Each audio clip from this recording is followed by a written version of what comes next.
राधे राधे दोस्तों, आज हम शिव पुराण का पाठ शुरू करते हैं। शुरू करने से पहले मेरी आप सबसे विनती है कि मेरे चैनल को सब्सक्राइब, लाइक और शेयर करना ना भूलें, ताकि हम आपके लिए अच्छी अच्छी कथाएं और पुराणे ला सकें। ओम नमः शिवाय। चलो आइए शुरू करते हैं। राधे राधे दोस्तों, आपका फिर से स्वागत है मेरे YouTube चैनल राधे श्याम में। आज हम आपको आगे की कथा सुनाते हैं, जिसमें शिवजी का अर्जुन को वरदान देकर अंतर्धान होना, अर्जुन का आश्रम पर लौटकर भाइयों से मिलना, श्री कृष्ण का अर्जुन से मिलने के लिए वहां पधारना। अर्जुन बोले, आप देवाधिदेवों को नमस्कार है, कैलाश स्वामिनी आपको प्रणाम है, सदाशिव आपको अभिवादन है, पंचमुख परमेश्वर आपको मैं सिर झुकाता हूँ। आज जटाधारी तथा 3 नेत्रों से विभूषित हैं, आपको बारंबार नमस्कार है। आप प्रसन्न रूप वाले तथा सहस्त्रों मुखों से युक्त हैं, आपको प्रणाम है। नीलकंठ आपको मेरा नमस्कार प्राप्त हो। मैं सदोजात को अभिवादन करता हूँ। वामाक में गिरिराज को धारण करने वाले वृक्ष ध्वज आपको प्रणाम है। 10 भुजाधारी तथा परमात्मा को पुनः पुनः अभिवादन है। आपके हाथों में डमरू और कपाल शोभा पाते हैं तथा आप मुंडों की माला धारण करते हैं, आपको नमस्कार है। आपका श्री विग्रह शुद्ध स्फटिक तथा निर्मल कपूर के समान गौरवर्ण है। हाथ में पिनाक सुशोभित है तथा आप उत्तम त्रिशूलधारी किए हुए हैं, आपको प्रणाम है। गंगाधर आप व्यर्घ चर्म का उत्तरीय तथा गज चर्म का वस्त्र लपेटने वाले हैं, आपके अंगों में नाग लिपटे हुए रहते हैं, आपको बारंबार अभिवादन है। सुंदर लाल लाल चरणों वाले आपको नमस्कार है। नंदी आदि गणों द्वारा सेवित आप गणनायक को प्रणाम है, जो गणेश स्वरूप है। कार्तिकेय जिनके अनुगामी हैं, जो भक्तों को भक्ति और मुक्ति प्रदान करने वाले हैं, उन आपको पुनः पुनः नमस्कार है। आप निर्गुण सगुण रूप सहित रूपवान कलायुक्त तथा निष्कल हैं, आपको मैं बारंबार सिर झुकाता हूँ।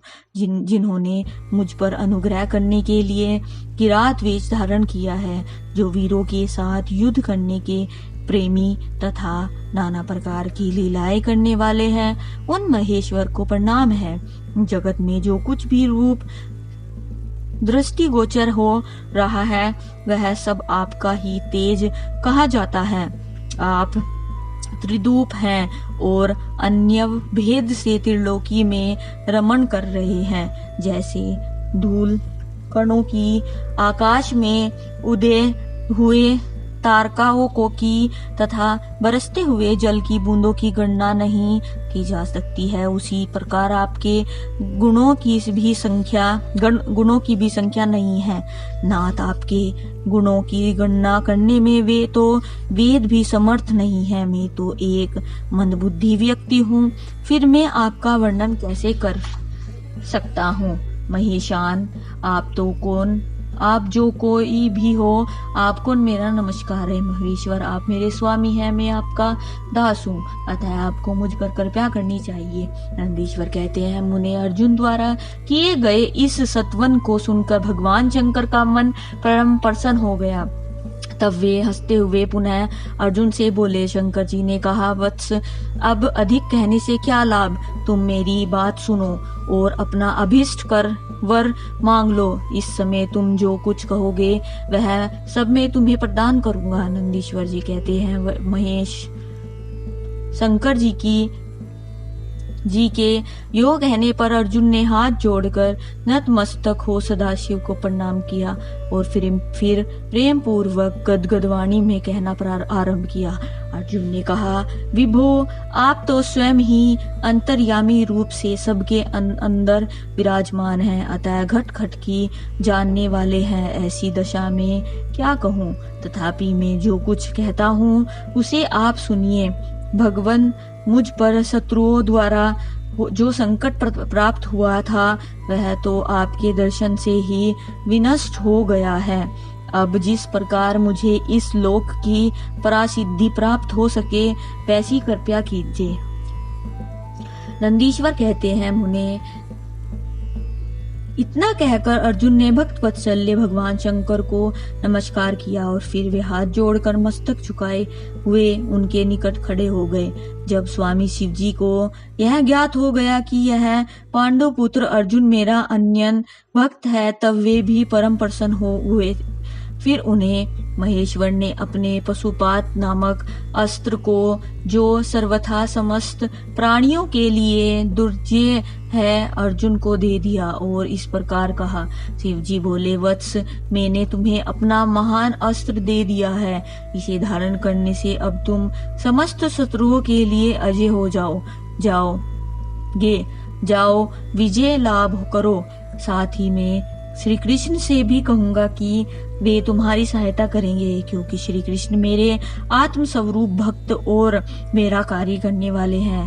भारत मेरे प्रभाव से तुम निष्कंटक राज्य भोगो और अपने भाई युधिष्ठिर से सर्वदा नाना प्रकार के धर्म कार्य कराते रहो।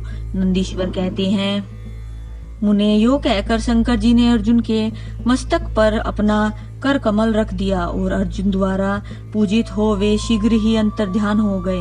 इस प्रकार भगवान शंकर से वरदान और अस्त्र पाकर अर्जुन का मन प्रसन्न हो गया। तब वे अपने मुख्य गुरु शिव का भक्ति पूर्वक स्मरण करते हुए अपने आश्रम को लौट गए।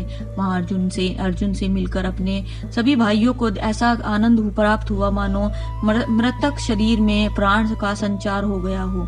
उत्तम व्रत का पालन करने वाले द्रौपदी को अत्यंत सुख मिला।